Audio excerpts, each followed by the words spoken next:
obviously a very busy year with the elections coming up. Let's get right to the numbers that just came out. The poll on gambling just came out this morning.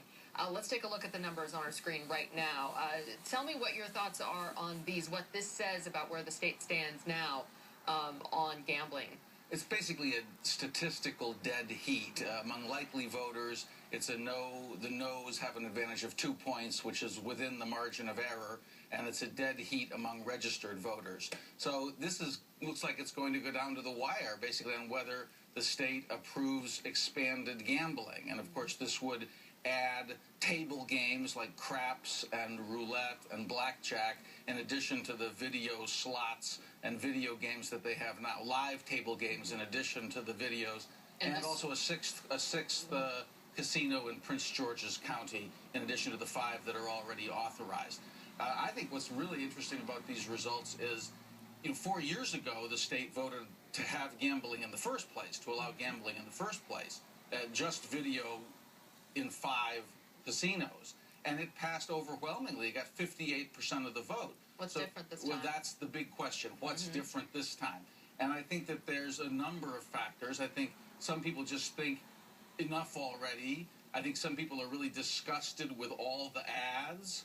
I think that some people feel that the money hasn't gone to education as much as they had hoped. There hasn't been as much money, or it hasn't been used the way they'd hoped.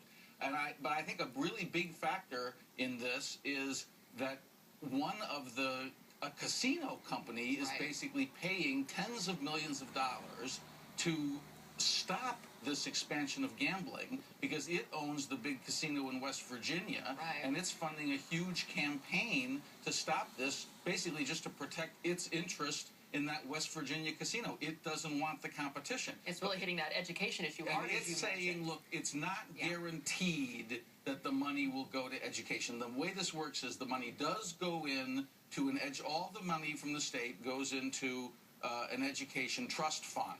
But the formulas that set how much the state has to spend on education, those are set by law. And basically the General Assembly, if it wanted, could basically give less general fund money. Just replace it. Basically, it's fungible. You can, take the money from one pot and put it in the another. other. You're not so gaining you're not necessarily going to have a net increase in education spending because of this. We got 2 other issues to get to. Vote yes on question number 7. I'm for real, though.